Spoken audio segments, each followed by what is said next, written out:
I released that first episode on July 5th of 2022. Just celebrated 1 year. And I kid you not, by the end of the day, it was like 2,000 views. And I was just like, you really like me. I was very like, I was so blown because I think about the likes and the views and all of those things that I get on the photos that I had. So I was thinking to myself, like, I was thinking about the amount of followers I had. And I was thinking to myself, okay, this math is not mathing for me. Like, so 2,000 people looked at this one video. Okay, so why didn't y'all say this before that y'all wanted this kind of content? Like, all you had to do was send me a message. Like, you could have done something about this. So, honestly, from there, it just kind of jump started. And I am one of those people that if I like something and I enjoy doing it, I nerd out about it. Welcome to an all-new Deep Cuts Live. I'm your host, Antoine Reid, and today we have with us Mechelle Merkerson. Hopefully I pronounced that correctly. Yes, you did. If you've been around the internet like Instagram, TikTok, YouTube, you probably know her more as Cigars with M. So she's been doing some really great work educating people about the whole cigar lifestyle. And I'm looking forward to talking to her about how she came into the industry and her approach to content creation, because we don't always have a lot of content creators on here. And I don't know how you feel, Mechelle, but being a content creator in the cigar space is not as easy as one would think. Yes, you are correct. Honestly, it is quite difficult. And I think we are in a space now where it's kind of like you are trying to keep yourself in the cigar realm, but not kind of overdo it, if that makes sense. So yeah, it is pretty difficult. And finding your niche is hard too. So what I started to do with Deep Cuts in the last couple of weeks is start with an icebreaker. And I have different icebreakers, and they're completely like left ball questions that you probably would never expect to be asked on a podcast about cigars or the cigar industry. But I found it's a nice way for us to segue into some good conversation. So I was thinking about a good question for you, because I try to be a little bit different before I start recycling through them. So what is a song that if you're kind of feeling down, what song do you listen to kind of really pep you up?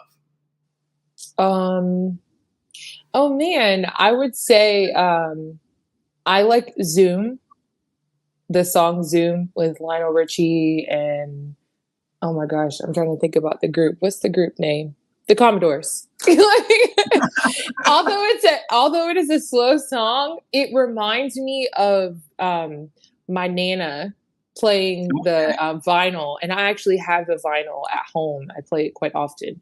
I think it's one of those songs that whether you're sad or you're happy, it makes you feel good. And I think because it has a good childhood memory attached to it for me, I really enjoy it.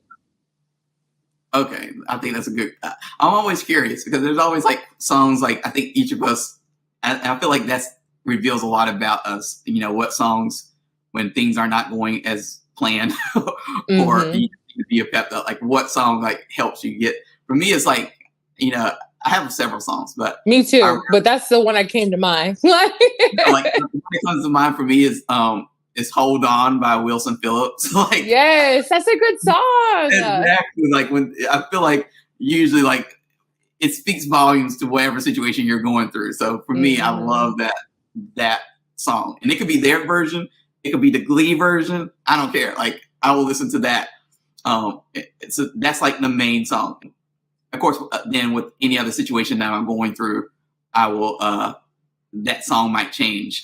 So very true. Sometimes you need the extra hype up, so you might have something that's a little bit more fast pace, and something that's a little slower, so you can get yourself to calm down. Yeah, there's songs for every mood. Exactly. So with that, like I said, I can't remember where I first saw your content. I'm thinking it might have been Instagram, but I feel like when I'm on TikTok, you come up all the time. So I feel like it was TikTok that I really started paying attention to. Because I think that's an interesting platform because most of the cigar industry is not on TikTok yet. Mm-hmm. And so it's a completely new frontier. This is how I would describe it. And I know me, when I'm on TikTok, I'm not on it as often as I probably should be, but Same. it's just like, it's a weird platform for making content because you have cigar people and you sometimes see like, if you're putting in the hashtags, it'll be like, this hashtag has like, something million like uses. And you're like, where are all these cigar people at? There's no way. And then you get the questions or the interactions. And it's like from people who completely have no idea what cigars, when they hear cigars, I don't know about you, but on TikTok, I get the people who are like, who are thinking like Swisher Sweets or Black and Mild is a lot of them. Or they're just thinking like a cigar is like a blunt. And I'm like, no, absolutely not. Exactly. And they're like, oh, when I'm like smoking my blunt, I was like, okay, but that's a blunt. I was like, we're not talking about different. And that's what I try to tell people. So how did you get into cigars? I think that's a good place to start. Yes. So I started smoking in 2018. I asked my dad to teach me how to smoke cigars on my 23rd birthday. So I asked him for two things. I said, I want you to come stay with me for the week because I was graduating with my second degree that same week as well as turning 23. And so I wanted to have him teach me how to smoke cigars, and I wanted him to come stay with me for the week. So those are the two things. So he said to me, oh, like the first thing I definitely can do. Now, this second thing, I need you to roll this back for me. Like, tell me about this again. Tell me where's your mind thinking? Because I don't know. Are you sure? And I said to him, Daddy, I'm sure. I'm very, very sure that I want you to teach me how to smoke cigars. So we went to a local cigar shop in Mobile where I lived at the time. And he walked me through the humidor, went over kind of the basics, and then let the tobacconist actually give me a little bit more information about cigars and the different types. And we settled on a Tatiana Groovy Blue. So what was interesting about that for me is that I have not smoking a flavored stick in a very long time. I would say in the first 2 years of me smoking is when I smoked flavored sticks. And then after that, like I haven't smoked anything flavored since. So it was interesting because the segue was the fast track, I think for me was I started smoking flavored sticks because that's what my dad gave me in the very beginning. But because I fell in love with cigars and just learning about tobacco and everything from the science to how they're made to what goes into like who are the people that are like what are the steps of the making itself, but also the people in general. Like, okay, so you have farmers and then you have people who are laying the seeds. Like, I want to know everything. So for me, I kind of segued into smoking now what I smoke full body cigars. So that is kind of how I got started smoking cigars from my dad. So when your dad gave you this flavored cigar, did he smoke flavored cigars or did he think, because there's this common misconception in the industry. Very common. Where like, oh, women are going to love this flavored cigar. And that's not usually, I found most of the time it's not the case. Like, no. So did he give you that because he thought like, this is what you would like you wouldn't like a straight up Padron or Puente or Davidoff thing or whatever, like this is what you would want, or was it because he liked flavored cigars as well? So my dad actually smokes flavored cigars and smokes the non-flavored cigars. Mm-hmm. But he gave me the flavored cigar because I'm his baby and he did not want me to be overloaded. And so he was like, yeah, no, I'm not doing that. You're going to get this flavored stick over here. Okay. So I got a flavored stick for my very first cigar. And then kind of from there, it just kicked off. I was very intrigued and he was very surprised because he he just kind of looked at me like, you are really like, oh my, what have I unleashed? Like, and fun fact, my dad actually gave me the matchbox that we were using when I smoked my very first cigar, literally Wow. just a couple months ago. And I was just like so blown because I'm like, why do you have this? Like I know that you keep special things, but I had no idea. Like, how did I miss that you had this? And I told him, I was like, you're gonna have to sign it and I'm gonna have to frame it because this is a big deal. Like, It's funny because I always ask people to submit questions on TikTok if they have, if it makes for good video content. Like otherwise, I wouldn't know what to make a video of. So there's people who have submitted questions sometimes that they say, and they're males, they're not females. They say like, I don't like, that basic cigar taste, like the wood. Do all of them have that cedary, woody kind of flavor aroma? And I'm like, yeah, basically. I was like, that's what a cigar it kind of is. So I was like, but then I tell them that I was like, but if you don't like that, then that's where you might want to consider a flavored cigar. Mm-hmm. I was like, because at least you get a little bit, you're still gonna get that same taste. It's just masked with aroma and essential oil, that kind of gives you that, like I said, a different experience. Agreed. That's definitely true. Well, to me personally, I like the cedar taste. I know, but that's like I said, that's what a cigar is. Right. Like, and we probably don't need to get into this because people who watch Deep Cuts knows where this is going. But like, that's why I can't stand most cigar reviews, because the cigar is pretty much, a cigar, like I said, it's going to have that cedary, woodsy. It's hard to kind of get around that. Like, it's just how it is. At least in my experience. So like when people try to make it out to be something weird, like, oh, it has like, it's like dark chocolate notes and stuff like that. I'm sure that there's like maybe an aroma or something that maybe gives you that. I can think of several cigars that have like a chocolatey aroma or something like that. But the flavor is the base of the flavor is like usually woodsy, cedary kind of flavors, earthy flavors. At least in my opinion. I don't know. It also depends too on what you eat and what you drink while you're having this cigar too. Because I think sometimes, even when I do my cigars of the week, sometimes I will get like citrus or chocolate or espresso, but it also depends on what I had. Like I love matcha. So because I love matcha and I have it just about every day, when I'm smoking a cigar in the morning or in the afternoon when I have the matcha, it's definitely going to give the cigar quite a different taste than it would if I just was smoking it with sparkling water or ginger beer. So it would be different.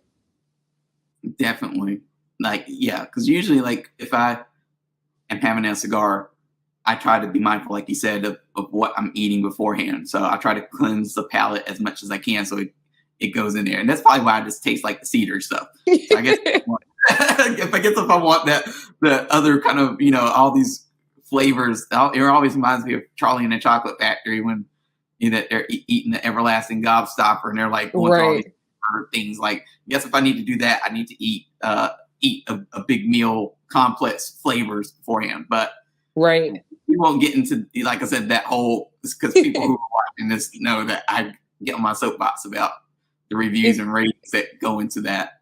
It's okay. This is your show. And so you can get on your soapbox because we gonna listen regardless. Because we like to hear you.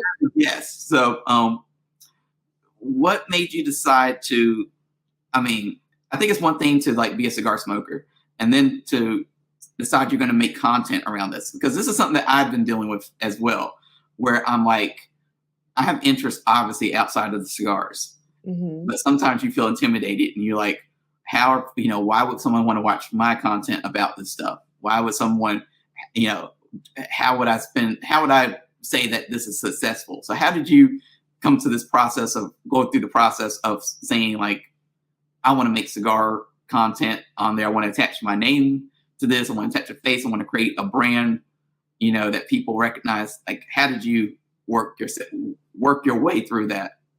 So I actually started doing cigar events in 2021. And so I had cigar events like every 6 months. And then I got to a point, I would say January of 22, where I was sitting down with the folks who were kind of a part of my council and just a group of people that are either mentors or close friends that really give kind of sound advice. And so I was just talking to them about kind of what I'm going to be doing next steps with my life. And I had my now media director, he said to me, you really got to do something that just like touches the world, and I'm thinking to myself, okay, I'm already doing cigar education on my photos. Cause at that time I was just doing photos. I wasn't doing any videos. And I was doing photos where I would be at a particular cigar shop and I would be smoking the cigar, but I would also put like, filler binder wrapper on the bottom, the taste notes, also where I was smoking at that time. So that way people can have a little bit of an idea of places to go, whether I'm in the state that I live in or in another state. And so I would do that kind of like once a week. And then, with the doing in the events, it was kind of an extra additive. And so when my media director said to me, you need to do something that's going to touch the world. And I'm thinking to myself, I'm thinking I'm doing that, like I'm thinking I'm doing that. And so I thought about it. I prayed about it. And then I said, I'm going to do the show. My media director's like, this sounds great. I think you should do it. So then that's kind of how it started. I started my show on July 4th. That's when I did my very first episode and completed it. I didn't release it until July 5th. I was so angry with myself for spending 6 hours trying to create content that I just did not feel like. I was saying to myself, this is not perfect. I don't like it. We got to do this again. Spend 6 hours trying to do the first episode. And it was crazy. 3 parts of the cigar. Honestly, I was trying to do everything I possibly could. And believe it or not, I released that first episode on July 5th of 2022. Just celebrated 1 year. And I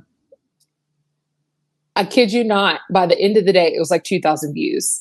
And I was just like, you really like me. I was very like, I was so blown because I think about the likes and the views and all of those things that I get on the photos that I had. So I was thinking to myself, like, I was thinking about the amount of followers I had.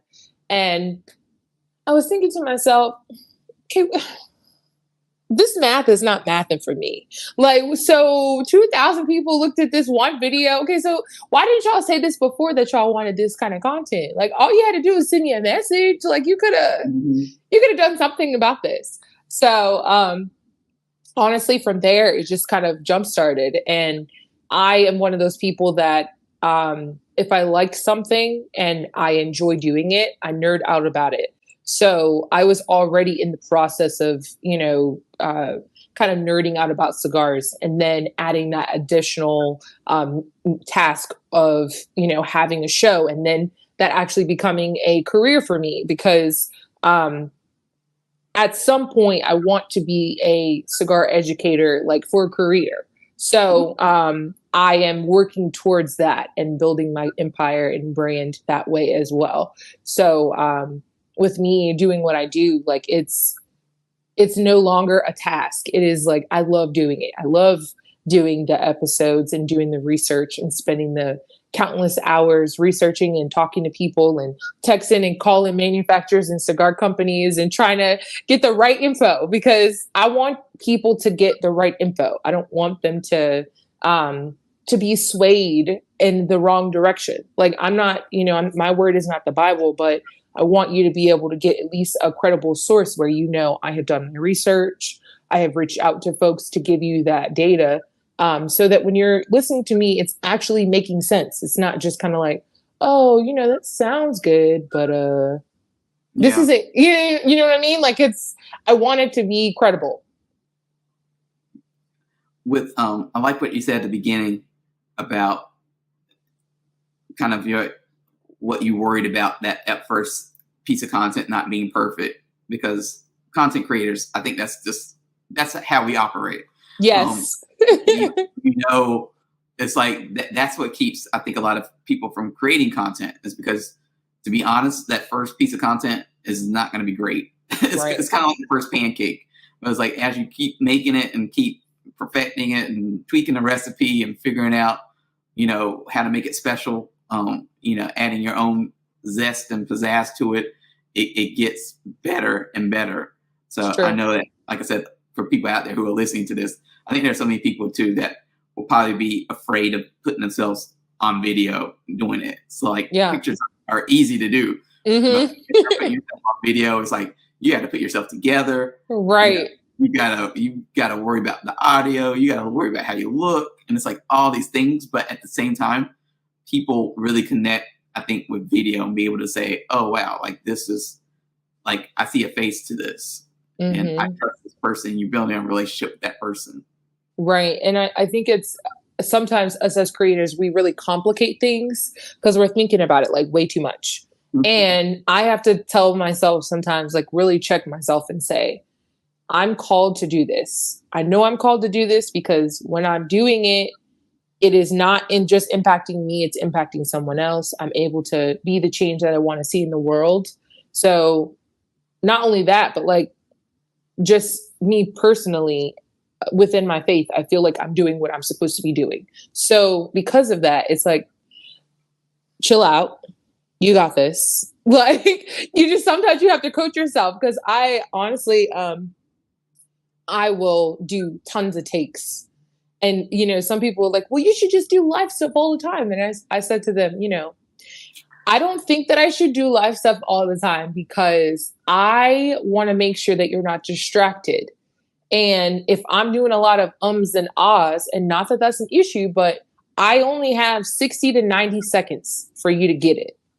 And so if I have 60 to 90 seconds, there's no time for ums and ahs. Like, there's no time for that. So because I know that, I have to make sure that I'm moving accordingly, which is why we have scripts to kind of reference as we are doing the episodes, because I want to make sure that I'm saying exactly what I need to say in this time span, and that's it. For the, I know I did not just say so it's okay. For the education part, where did you get that foundation? Because I think that's a very important foundation. I know when I speak to a lot of manufacturers, they say, why does so and so, you know, why are these influencers making these videos? They don't, like, what authority do they have to make these videos? They're not experts. You know, half the people in the industry aren't really experts. They don't even know what they're doing. So how can, like, someone who's not doing it, like, you know, but like, where did you get the education foundation from? Because you know what you're talking about. You know, you're not just, like you said, and I think you hit the nail on the head by saying, like, you wanted to make content that doesn't lead people the wrong way. And I think there's a lot of people who may say that, but that's not necessarily the case, because you kind of lead people the wrong way with some of the, you know, and we all make mistakes sometimes. It's not just like one off. You might get the wrong piece of information and go, oh, there's a better way of doing this, and there's 2,000 ways of doing this, and this is the best way. But there are people out there, and I've seen them at, you know, some of the cigar events and stuff like that, where you're like, why are you here? Like, what are you trying to do? Like, you're just trying to tap into this, you know, influencer thing and be the cool person who's hanging out with a cigar celebrity. So, you know, it's strange. So how did you approach really learning about the industry in the right way and all these things, and then validating what you're learning to make sure that it's the right way of answering these questions and presenting this information? So I started the educational piece. So I have a background in business communications. So with my degrees in general, I've always been a person where I'm wanting to gain knowledge, regardless. That's always just kind of been me. And then going to school and getting kind of the corporate skills of, you know, business and communications and hospitality and tourism and all of those wonderful things. So I took all of that in the very beginning when I started learning about cigars in 2018.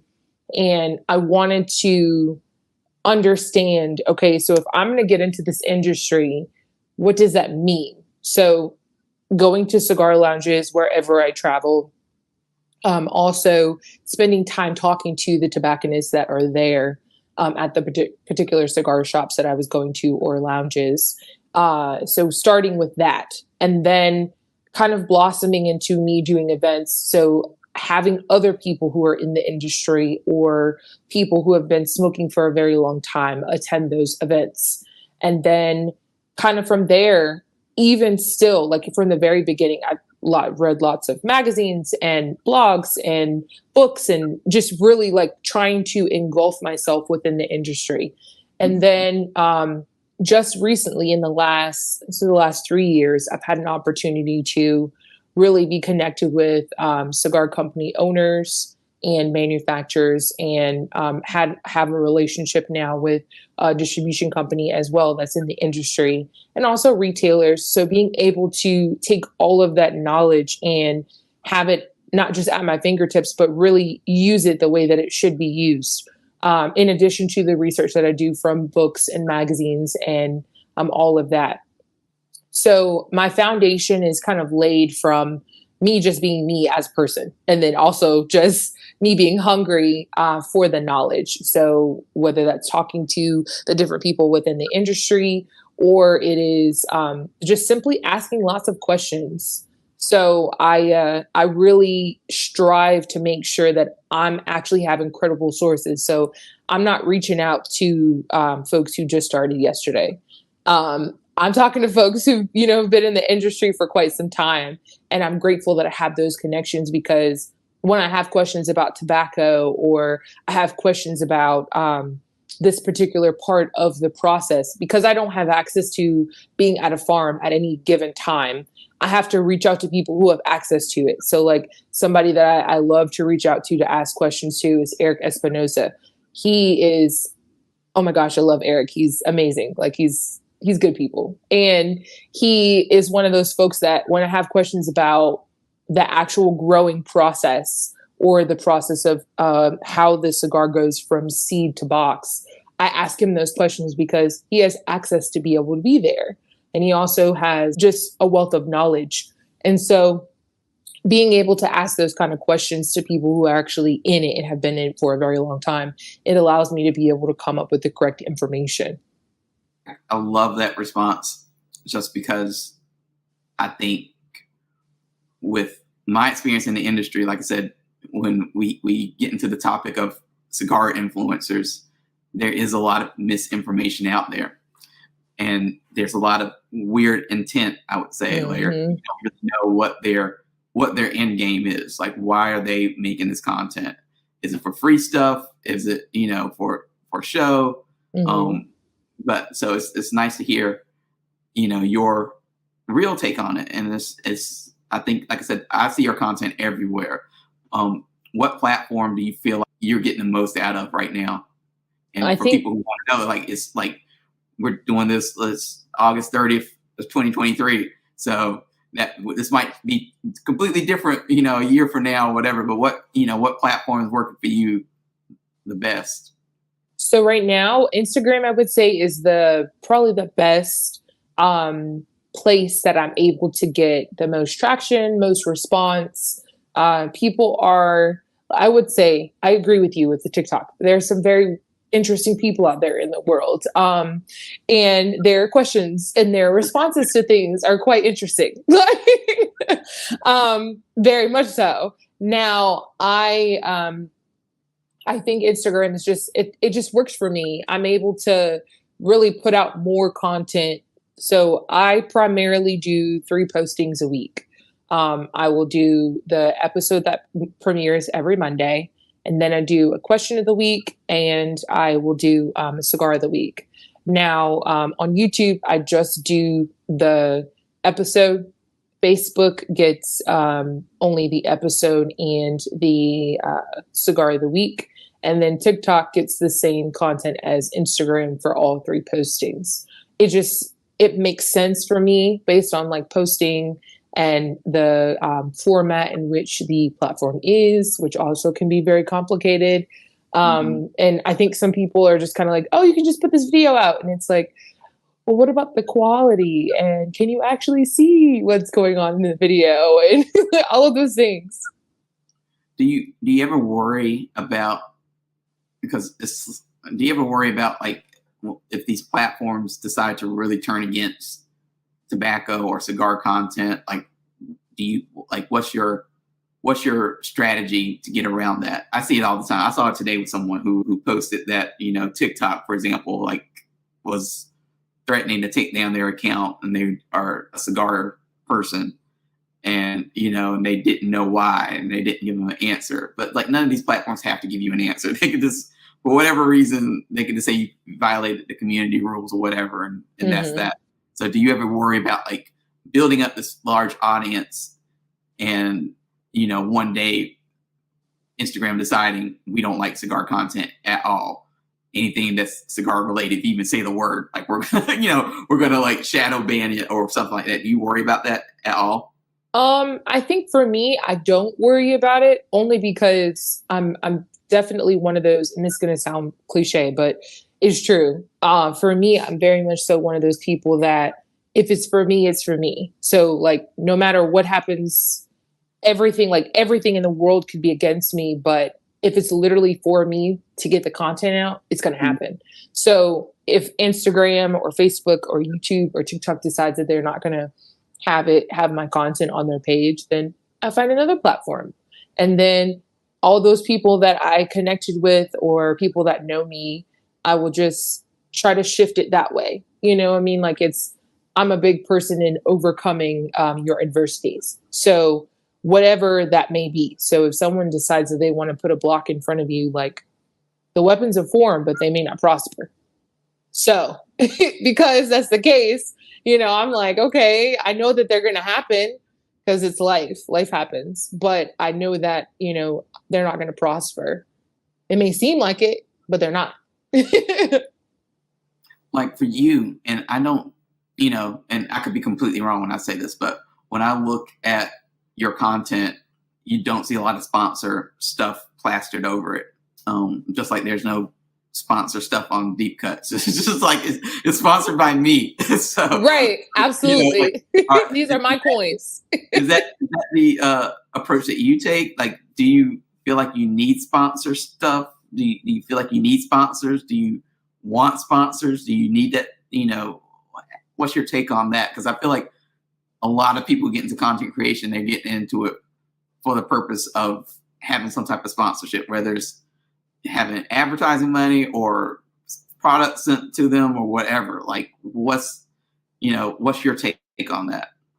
So I do think that it is helpful to have someone helping you, in whatever capacity that may be, whether it's items or it's actually sending you a check every month. I think that's great.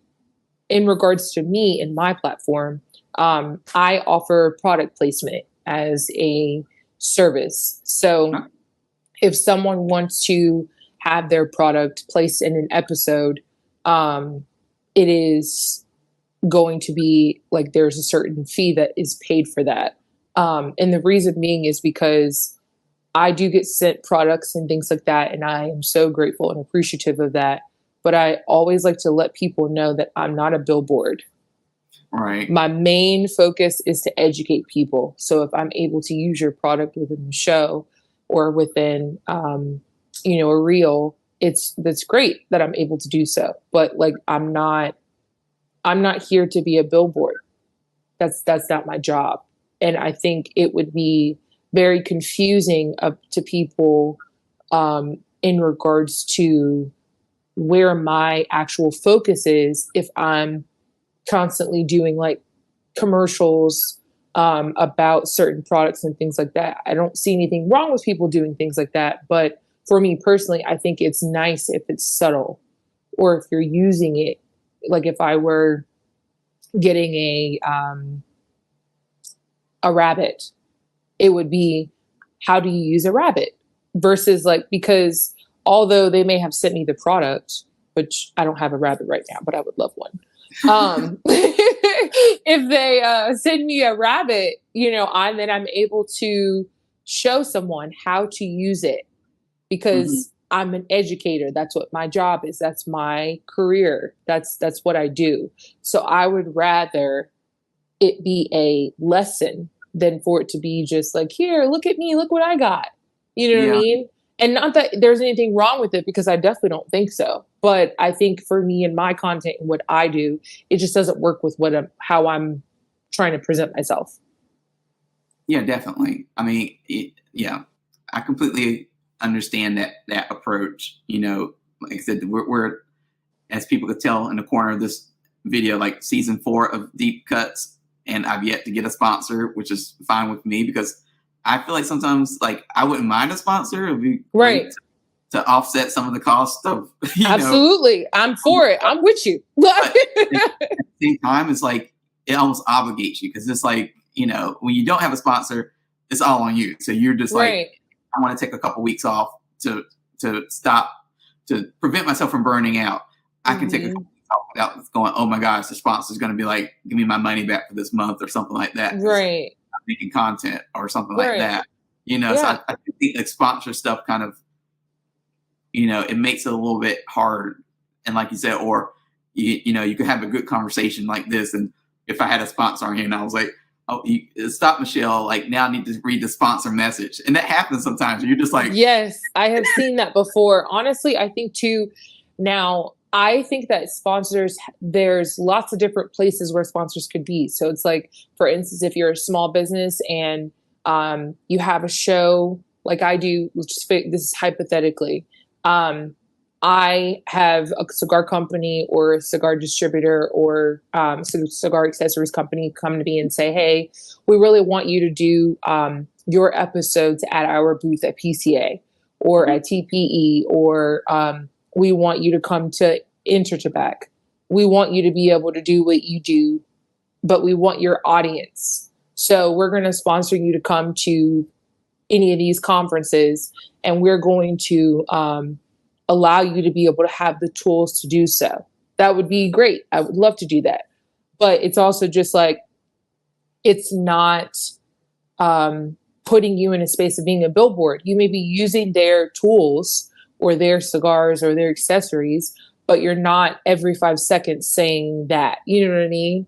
It's just, it's all about how you place it and how you use the tools that you're given to be able to still do the same thing that you are doing. What is one piece of content that you've put out there that's just blown up? That's it completely, like, surprised you how much response you got from it?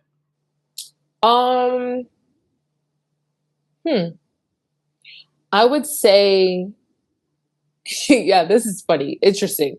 How to light a cigar with matches.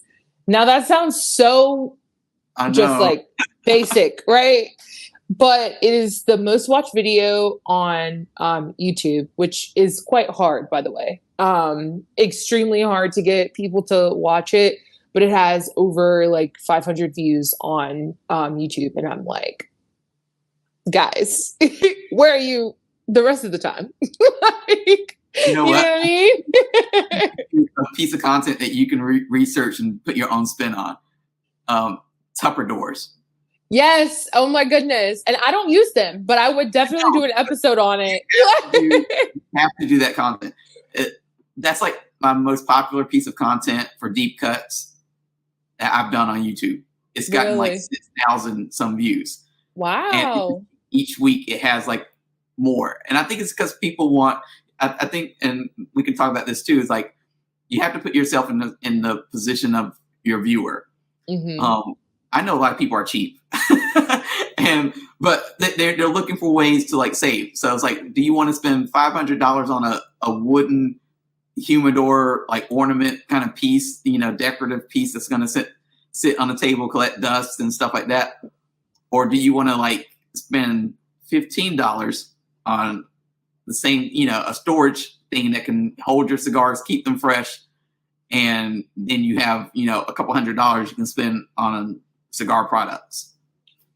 Yeah. I mean, I think too, that's so interesting that you mentioned Tupperdores because my go-to solution for folks who don't want to buy a humidor that is like a cedar humidor, but they want to still save money, I always reference them to, or refer them, I'm sorry, to getting an acrylic humidor.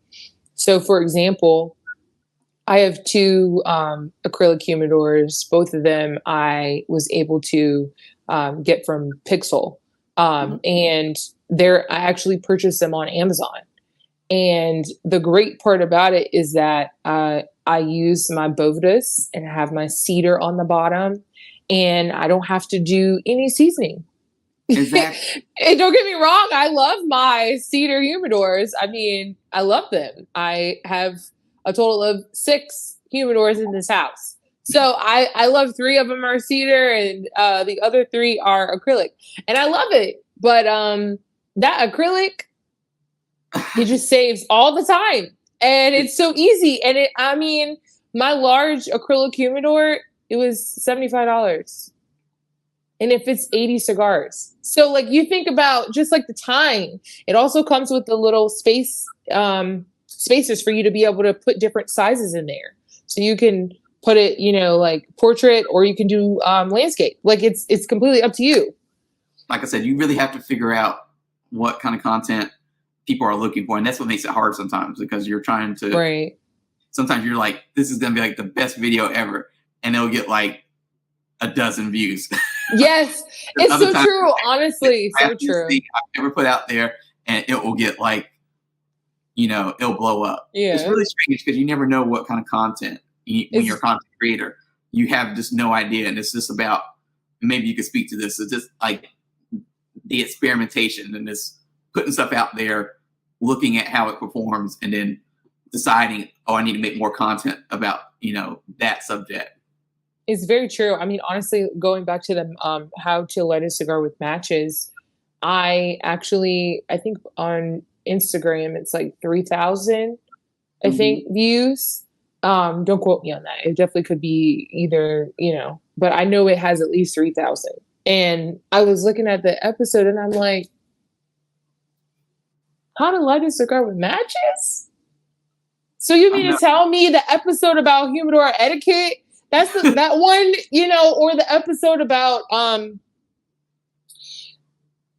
like, honestly, I was talking about short filler and long filler. You mean to tell me that you like the one about how to light a cigar with matches? Like, the amount of time that I spent to do the episode about short and long filler and the one with matches, like, I was so blown. I was just like, okay, it's okay. It's totally okay. Whatever y'all like, as long as you like it, that's all that matters. So, as someone who educates people about the cigar lifestyle, and the match video that blew up, what's the question that you find people most often have about cigars that you get asked a lot about? I would say, where do you get Cubans from? Oh gosh. I feel like it's everybody. Honestly, I was having a conversation with somebody else that was in the industry during PTA, and they asked me the same question, and then both of us almost like at the same time said, where do you get Cubans? Like, it was so funny. It was so funny because both of us get that question a lot. And I think it's funny because some people really don't know that, like, we cannot legally have them. Yeah. We can, you can finesse and finagle and get somebody that to slide you some in the United States, but you're risking your life, and I like my life, quite frankly, so I'm not even trying to go there. But they say, oh, but my uncle went to Cuba and he got this, or I was there, on vacation or something, and they sold me this box of Cohibas for like $600, and I thought, right. Like, what? Like, what are you doing? Like, and you're looking at them like, so, like, you just like going to jail, okay? So you this is what you like. And that just might be it. And that's cool if you do, but I don't. So don't get me wrong. I have had Cubans before and I have enjoyed them, but I don't have a problem following the rules either. Like, you know what I mean? But yes, that is probably the most asked question outside of, how tall are you? Because in your videos, you look like you're tall, but you don't look this tall. And so it's interesting because any given day, I have on 4 or 5 inch heels, sometimes 6 inch heels with no problem because I love the air up there. So it works well for me. And so I enjoy being tall.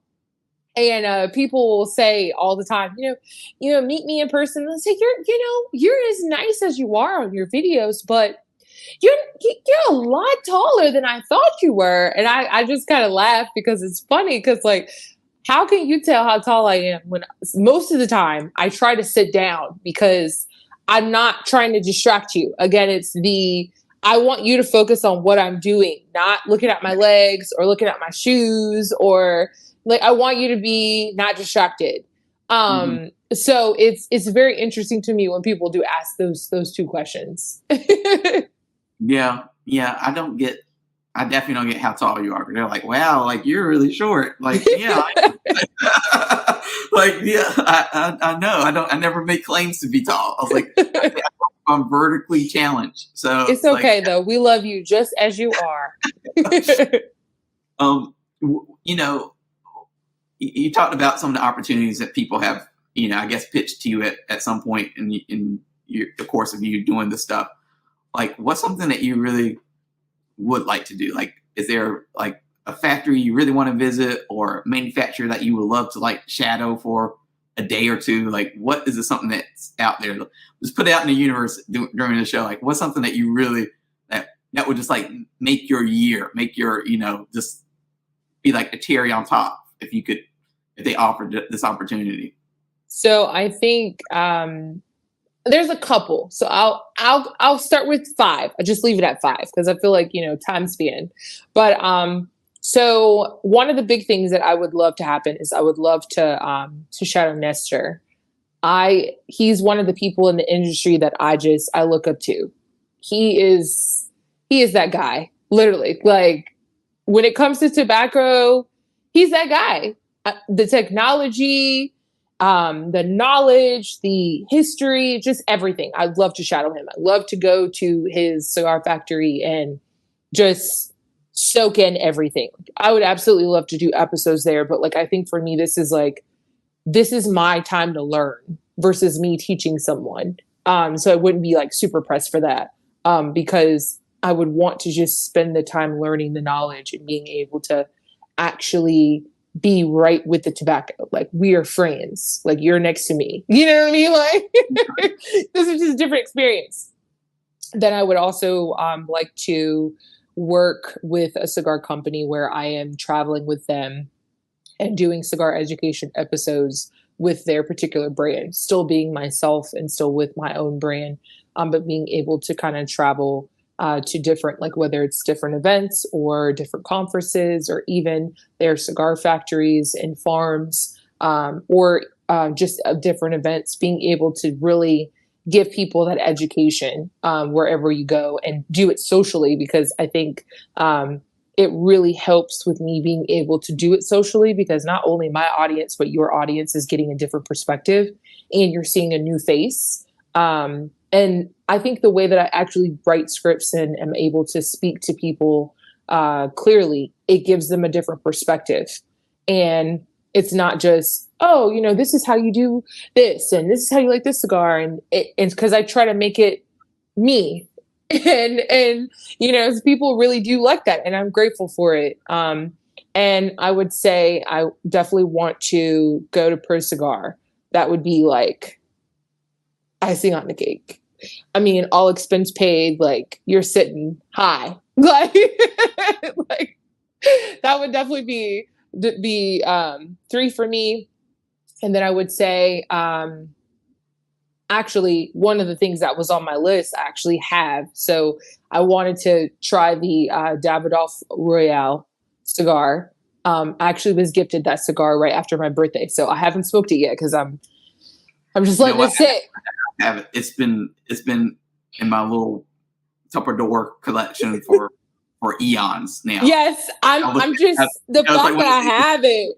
You like touch it, you like bring it up to your face, like ooh, like okay, like, this is it. This is it for me, you know? Yeah. And then I would say the last thing, I would love to visit the Davidoff factory as well. Huge fan of Davidoff's process. Mm-hmm. And I love their cigars as well. But I love, like, I actually have their Davidoff flashcards, which if you haven't seen them or experienced looking at them or going through it, like, you're missing out. Because let me tell you, I spent some time.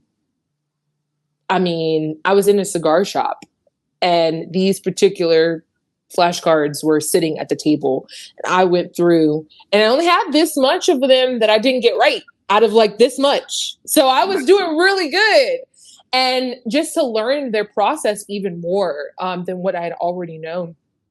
It was just mind blowing. And I was like, I've got to go to their factory. Like that is on my bucket list. I need to be there. Well, I think like nothing that you said is like unreachable, right? Because I think it's just one of those things I found like in the media side of the industry, like you kind of have to pay your dues. You do. Be in it a long time. Like it took me like maybe 5 or 6 years in to finally be like, oh, like here's an invite to like some of the stuff that you just said. Like here's an invite. Cigar, like here's an invite to the Davidoff factory, here's an invite to Pure Sabor, where you get Sensia and all the stuff. So it comes. It's one of those things where you just have to keep getting your face out there and keep doing your content, and then eventually it kind of once it comes, then you're gonna be like, please stop. Because I don't know, Antoine. I don't know. I honestly. I'm a goer. So like, I love to go. I'm like, yes, we're going to go. We're going to be here today. We're going to be here today. I loved it. So I don't know about that. We'll have that conversation when you know, like, right. Later. After a while, you're just like, oh Lord, you're like, because honestly, like, what am I doing? Like, how long am I gone right. for?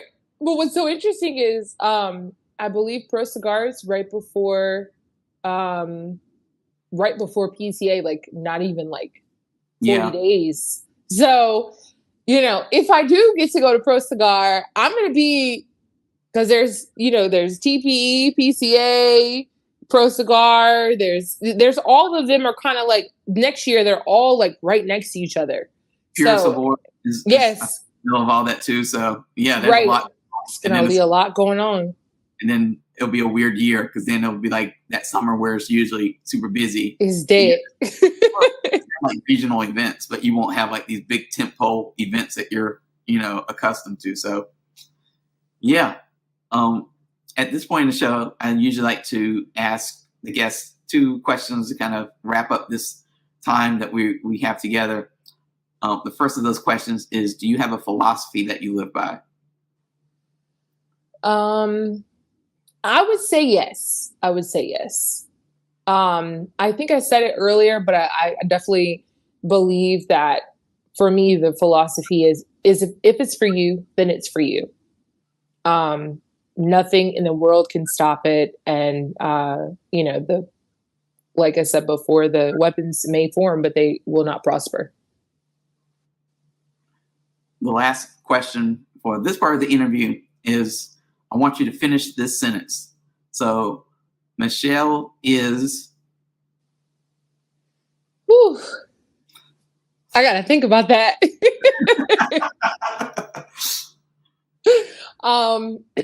I would say Mechelle is an overcomer. Probably sums me up in like one word. Okay. I always think I love that question. It's a Barbara Walters question, so it's always a I great way love to. Barbara Walters. I know, it's like, like journalist. You're a journalist. She's a journalist. It's like I tell people, it's like people don't understand. Like you have to learn this stuff. Like You do. and Barbara Walters was like always the greatest at asking questions. Sometimes they were kind of off the wall questions that were, Mhm. you look back at it, you're like, that's kind of inappropriate, or that was like spirited. But it was a different time, Yes. And But she's so personal. Like when you're watching her on TV, you feel like you're sitting right there. mhm, exactly. So yeah, but could you tell people, how they can keep up with you on social media and stuff for those people who are not watching this? So I know on the screen that there's your Instagram and YouTube plug, but tell people what websites, what social media they need to keep up with, and where they can catch your show. I am available on Instagram at Moments with Mechelle, and that's with an E. And I'm also available on YouTube as Cigars with M. And on Facebook, it's Moments with Mechelle. And on Instagram or on TikTok, it is Moments with Michelle, and there's dots in between Moments and Michelle. Great. Well, I want to thank you for coming on, and I want you to sit tight because we're going to be filming a couple other things when this episode goes off. But I want to thank everyone for watching. I hope that you learned a lot from Mechelle today. And we were talking beforehand, and she was saying, hopefully this isn't her last time on the show, but you will definitely be one of our recurring guests. Oh, thank you. I'm so honored. Do maybe a whole show about tips and stuff like that. I think Mechelle would be a great guest to have on a show like that, where we maybe do a whole show about tips about the cigar industry. Or if I ever finally get around to putting together this, women's panel, I would love to have you back on as part of that as well, because I think Thank you. it's something I've been talking about for a couple of years, and hopefully, I'll get finally pull this thing together. So, thank you, like I said, for coming on today. Thank you all for watching. If you miss any of this episode, you can catch it on youtube.com/deepcutslive or at deepcutslive.com. And it's also the audio version is on all the different audio platforms. And if you're not having a great day, do what my friend Ben would say and make it